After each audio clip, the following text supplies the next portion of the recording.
Hello dear friend, this is Ashish Charles. Today we are going to discuss third part of chemical kinetics unit. इस unit में आज हम discuss करने वाले हैं एक नए टॉपिक को, जो आपका टॉपिक है आज का हाफ लाइफ टाइम। तो फर्स्ट सेकंड पार्ट में हमने बहुत कुछ डिफाइन कर चुके हैं। अब हम इसके काफ़ी important type numerical type questions में धीरे धीरे जा रहे हैं। वैसे तो पूरी यूनिट ही न्यूमेरिकल बेस्ड है, लेकिन अभी हम हाफ लाइफ के बारे में बात करेंगे, तो उसे समझने की कोशिश करते हैं। आओ सीखें। तो फर्स्ट ऑफ ऑल हम ये बता देते हैं, let a chemical reaction is, माना ये कोई केमिकल रिएक्शन हो रही है जिसमें रिएक्टेंट से प्रोडक्ट बन रहा है। ये सब हम बातें हम पहले डिस्कस कर चुके हैं। जब टाइम t 0 था, the concentration of product is 0, reaction start ही नहीं हुई तो प्रोडक्ट कुछ भी नहीं बना होगा। After t second x mole per litre molecule will be converted into product and the rest amount of the reactant will be a-x। तो हमने इसको डिराइव किया था, सारी चीज़ें कॉन्सेप्ट समझी थी। मैं ये इसलिए दोबारा से इसलिए लिख रहा हूँ ताकि आपको समझ में आए कि ए का मतलब रिएक्टेंट की इनिशियल कंसंट्रेशन है। मतलब जब रिएक्टेंट स्टार्ट हो रहा है तो उसकी कंसंट्रेशन ए है, और a-x किस चीज़ को प्रेजेंट करता है? रिएक्टेंट की बची हुई अमाउंट को प्रेजेंट करता है। अब आपके हाफ लाइफ का मतलब क्या होता है? ऐसी टाइम या ऐसी लाइफ जिसमें रिएक्टेंट आधा बच जाए। आधा बच जाए मतलब 50% रिएक्टेंट बच जाए और 50% आपका क्या बन जाए? प्रोडक्ट बन जाए। तो एक ऐसा टाइम जब रिएक्टेंट आधा प्रोडक्ट में बदल जाए और आधा रिएक्टेंट में बचा रह जाए, उस टाइम को हाफ लाइफ टाइम कहते हैं। तो आपको समझ में आ गया होगा बात। क्योंकि हम फॉर हाफ लाइफ टाइम निकाल रहे हैं फॉर फर्स्ट ऑर्डर रिएक्शन, तो हम यहाँ पे लिखेंगे कि हम बहुत समझदार हैं और हम जानते हैं, we know that the rate constant for first order reaction is 2.303 upon T log A upon a-x। ये फॉर्मूला होता है फर्स्ट ऑर्डर के रेट कांस्टेंट का। जिसको नहीं समझ में आ रहा, जा करके सेकंड पार्ट वाली वीडियो देख सकते हो। तो हमें एक्चुअली में टाइम निकालना है, तो हम रेट कांस्टेंट के को यहाँ ले आएंगे, इसको यहाँ, इसको यहाँ इंटरचेंज कर लिया हमने, a अपॉन a-x। आपको समझ में आ रहा होगा कि a किस चीज़ को प्रेजेंट करता है? रिएक्टेंट की इनिशियल अमाउंट को, और a-x रिएक्शन मतलब ऐसे प्रोडक्ट में बदलने के बाद कितना बच जाएगा? a-x। तो हम जब भी देखो हाफ लाइफ को अगर आपको बताना है, तो हाफ लाइफ का मतलब होता है t equal to T half, या आप इसे t इक्वल टू टी 50%। मुझे परसेंटेज में बताना ज़्यादा अच्छा लगता है, क्योंकि परसेंटेज में बहुत आसान हो जाता है चीज़ों को समझना, बजाय हाफ लाइफ, क्वार्टर लाइफ ऐसे शब्दों का इस्तेमाल करके। तो 50 t हाफ लाइफ के लिए मैं क्या दिखा रहा हूँ? t 50%, और सॉरी ये क्या हो जाएगा आपका k। तो 2.303 अपॉन के लॉग ए क्या है? Initial concentration. तो रिएक्टेंट शुरुआत में जब रिएक्शन स्टार्ट ही नहीं हुई थी, तो रिएक्टेंट को हम परसेंटेज में क्या मान लेंगे? स्टार्टिंग में 100%, और a-x क्या है? बची हुई अमाउंट है। तो बची हुई अमाउंट कितनी रह गई? रिएक्टेंट की अमाउंट 50% रह गई थी हाफ लाइफ के लिए। तो जब टी हाफ के बराबर हो जाता है, तो उस समय आपके पास a-x जो है वो कितना हो जाएगा आपके लिए? 50%। ठीक है। या फिर आप ऐसे समझ सकते हो कि रिएक्टेंट का इनिशियल कंसंट्रेशन तो A था, और T टाइम पर कितना बच जाएगा? आधा। तो शुरुआत में A था और उसका आधा कितना होगा? a/2। तो आप इसे सॉल्व करोगे, A से A कैंसिल होगा, 2 डायरेक्ट ऊपर जाएगा, रैशनलाइज करके तो आंसर आएगा 2, और यहाँ से भी 52 जा 100, वही सॉल्व करके आता भी है। तो आप ऐसे करो या ऐसे करो, मैं इसे प्रेफर करता हूँ, आपकी मर्ज़ी इसमें है तो आप ऐसे कर सकते हो। कुछ क्वेश्चंस में इन्हीं के बेसिस पे करेंगे, परसेंटेज के बिना ही करना पड़ता है। फ़िलहाल होप आपको ये बात समझ में आ गई होगी। अब हम हाफ लाइफ कैलकुलेट करेंगे, तो t 50% will be equal to 2.303 upon K log 2। Log 2 की वैल्यू होती है 3.3010। तो 2.303 अपॉन के 0.3010 इसकी वैल्यू होती है लॉग 2 की, और इसे सॉल्व करेंगे तो मल्टीप्लाई करने के बाद 0.693 आता है। तो अगर आपके पास रेट कांस्टेंट की वैल्यू दी है, वो बोल दे if the value of rate constant for first order reaction is 2, then what is the half life. तो इस फॉर्मूले में सीधे 2 लगाओ, या जो भी वैल्यू दी होगी आप फॉर्मूले से डायरेक्ट हाफ लाइफ कैलकुलेट कर सकते हो। अभी हम इसके बाद और भी क्वेश्चंस इसमें करेंगे। फ़िलहाल आपको ये बात समझ में आ गई होगी। नेक्स्ट टॉपिक है इसका क्वार्टर लाइफ टाइम। क्या कहते हैं? Quarter life time. तो क्वार्टर लाइफ टाइम को यहाँ से आपको फिर से वही बातें चलेंगी जो यहाँ पे चल रही थी। तो हम क्वार्टर लाइफ टाइम के लिए क्या करेंगे? सबसे पहले फॉर्मूला क्या होता है? 2.303 टाइम निकालने का upon K log a upon a minus X. ये सेकंड पार्ट वाली वीडियो से आपको पता चल जाएगा। रेट कांस्टेंट का फॉर्मूला ये होता है, या t के लिए सॉल्व करोगे तो ये होता है। तो यही लिखा है जो अभी यहाँ पे एक्सप्लेन किया था। तो अभी आपके पास क्वार्टर लाइफ किसे कहते हैं। अब क्वार्टर को, एक तो क्वार्टर को प्रेजेंट करते हैं QT से, और एक परसेंटेज में लिखना हो तो परसेंटेज से। देखो यहाँ दो अलग अलग टाइप के टर्म चलते हैं, इस बात को बिल्कुल क्लियर रखना है कि ये क्या किस चीज़ को प्रेजेंट कर रहे हैं। जब आप परसेंटेज में दिखाते हो तो परसेंटेज प्रोडक्ट के रिस्पेक्ट में डिफाइन किए जाते हैं, और जब आप क्वार्टर के रिस्पेक्ट में बात करते हो या हाफ लाइफ के बारे में बात करते हो तो हाफ लाइफ पे तो फ़र्क नहीं पड़ता, क्योंकि हाफ लाइफ में और 50% तो बात एक ही हो जाती है, लेकिन क्वार्टर और 75% में अलग अलग बात हो जाती है। एक्चुअली क्वार्टर होता क्या है, वो पूरी बॉटल का आधा होता है, और आधे का पौवा जो होता है 25%, वो आपका क्या है, क्वार्टर टाइम है। तो एक ऐसा टाइम मैं परसेंटेज में दिखाता हूँ, मैंने कहा था, तो 75% ये किसकी चीज़ के अमाउंट को बताता है। जब परसेंटेज में लिखते हैं तो प्रोडक्ट के रिस्पेक्ट में लिखते हैं। तो इसका मतलब क्वार्टर लाइफ टाइम या 75% जब टाइम लगेगा तो 2.303 अपॉन के लॉग ए, तो इनिशियल कंसंट्रेशन है, शुरुआत में तो हम उसे 100 ही कंसिडर करके चलेंगे। a माइनस एक्स बची हुई अमाउंट है, तो 75% कंप्लीट हो गया, तो बचा कितना, 25%। 25 4 जा 100, तो t 75% will be equal to 2.303 upon K log 4। Log 4 की वैल्यू कितनी होती है, लॉग 4 को हम 4 को, अभी लॉग की कोई प्रॉपर्टी नहीं लगाई, हमने सिर्फ 4 को लिखा है 2 की पावर 2। 2 की पावर 2 मतलब 2 इंटू 2 जो कि 4 आ जाएगा। और लॉग की प्रॉपर्टी होती है लॉग m की पावर n, कितनी होती है फॉर्मूला 2.303 अपॉन के लॉग, मतलब जो पावर होती है n लॉग m, ये फॉर्मूला बन जाएगा। लॉग 2 की वैल्यू 0.3010, इसको इससे मल्टीप्लाई करोगे तो 0.693 आता है, ये हमने पहले ही किया था। और ये मल्टीप्लाई करके 0.693 अपॉन के हाफ लाइफ ही बन जाएगा इंटू 2। तो वैसे इसमें रिलेशनशिप भी है कि 2 times into half life time, ये एक रिलेशनशिप भी आ जाता है। बाकी आपके पास 0.693 से 2 को मल्टीप्लाई कर लो तो आपका जो भी सॉल्व करके आएगा आप क्वार्टर लाइफ टाइम कैलकुलेट कर सकते हो। मतलब 75% कंप्लीट होने में कितना समय लगेगा, उसी को क्वार्टर लाइफ टाइम कह रहे हैं।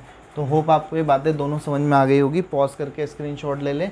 हम आगे बढ़ने वाले हैं, इन्हीं टॉपिक से रिलेटेड एक क्वेश्चंस करने जा रहे हैं, और कई सारे क्वेश्चन कैसे लग जाएंगे उसे एक साथ बताने की कोशिश करते हैं।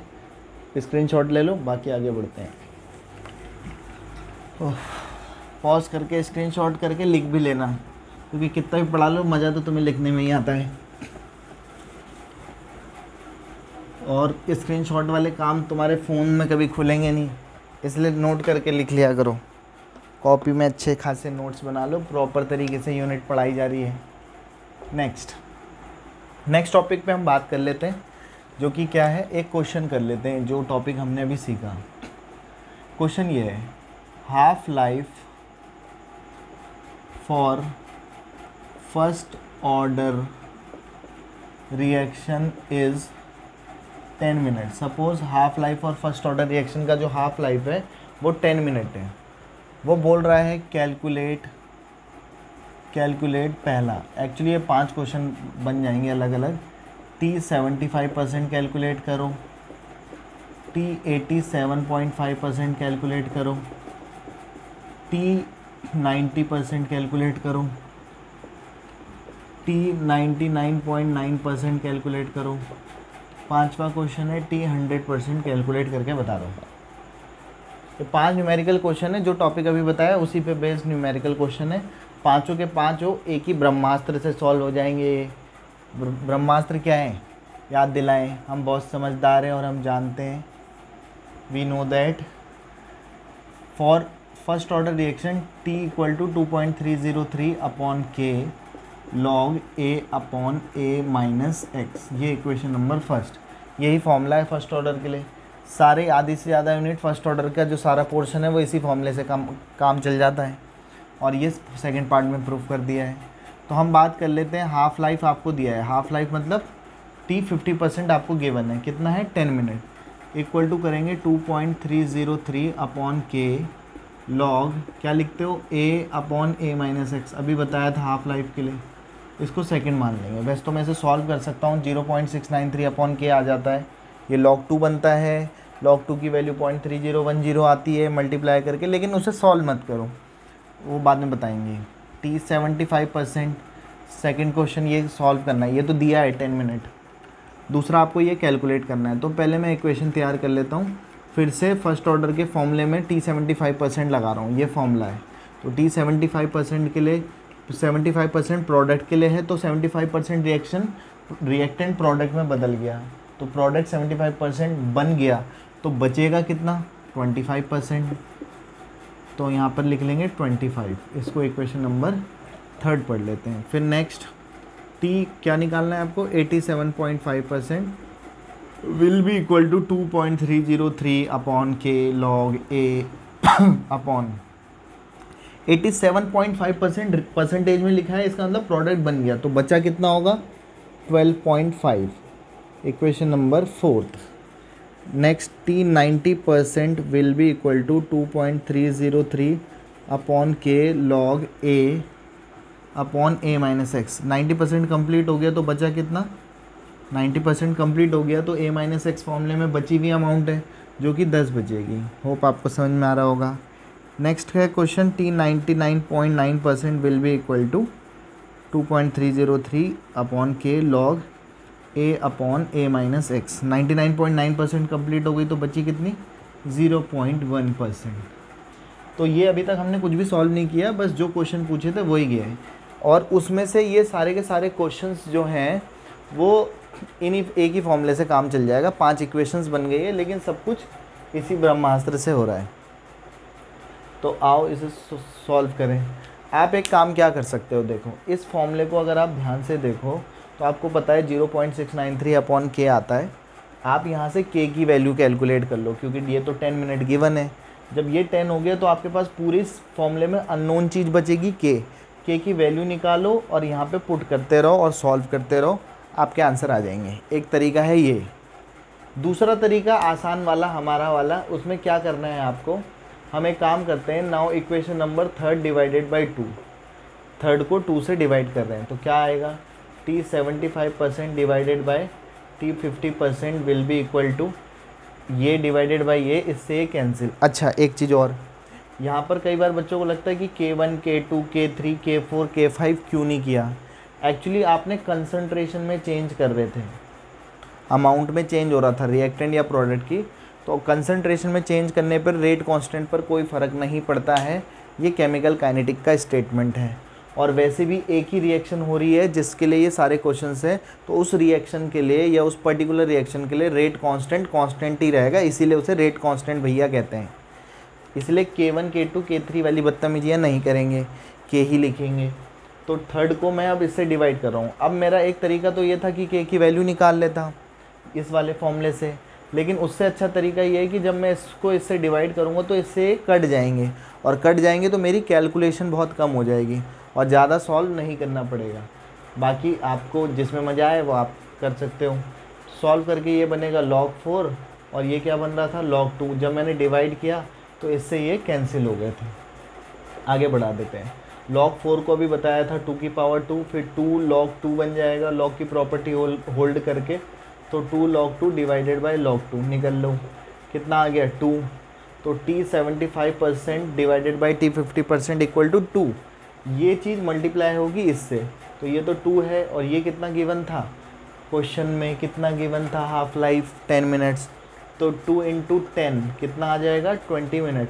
वैसे भी आपने इसे थोड़ी देर पहले प्रूफ किया था कि हाफ लाइफ जितना आता है क्वार्टर लाइफ टाइम उसका दुगना ही आता है, तो एक उससे भी कर सकते थे डायरेक्ट, लेकिन एक तरीका ये भी है। दूसरा नाउ एक क्वेश्चन हो गया आपका, इसका पूछा था उसने, पहले क्वेश्चन का जवाब है 20 मिनट। अब दूसरे क्वेश्चन के लिए भी सेम टू सेम सारी कहानियाँ ऐसे ही चलनी है। अब नाउ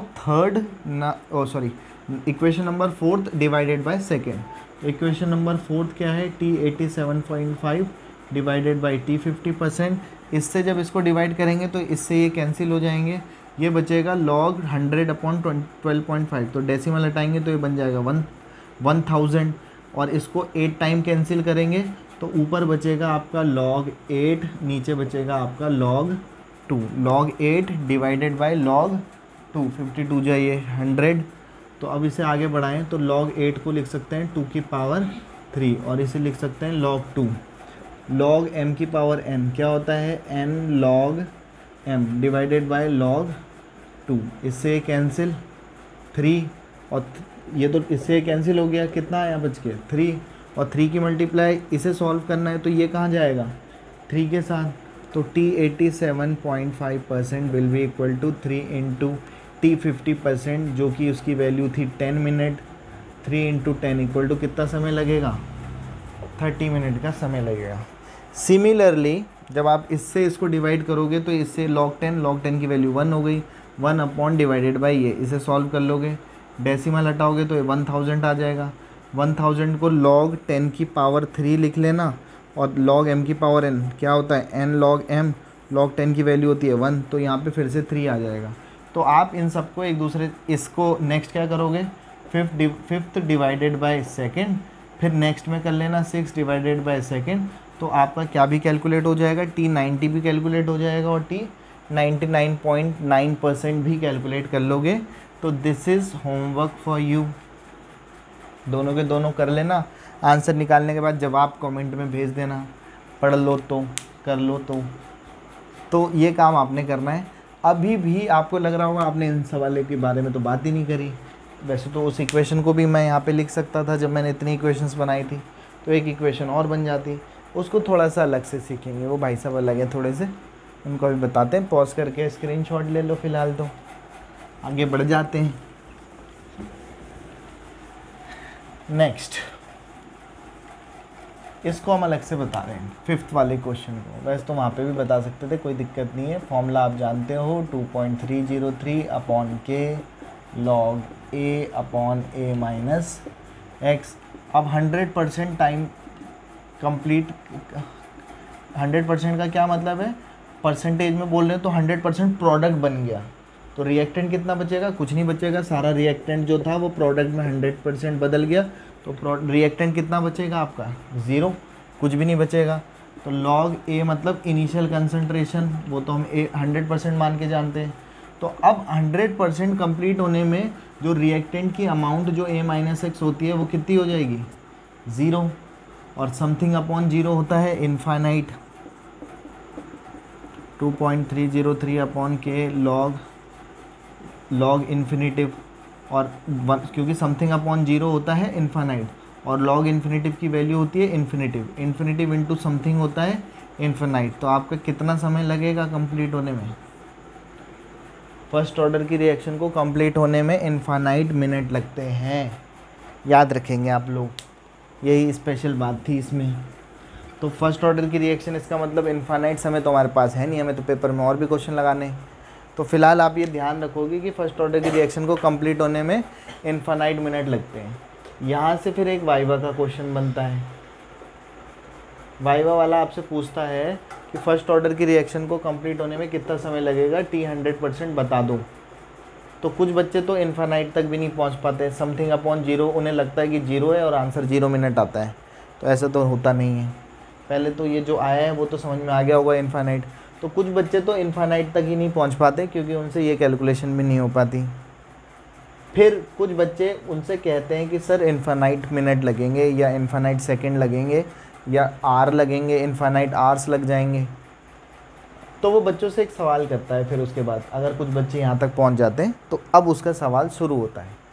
तो वो कहता है कि आप ऑर्गेनिक केमिस्ट्री में हेलो एल्केन हेलो एरीन वाले चैप्टर में SN1 और SN2 रिएक्शन पढ़ के आए होंगे।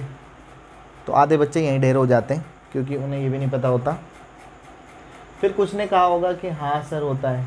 तो वो पूछता है ये 1 और 2 का क्या मतलब होता है।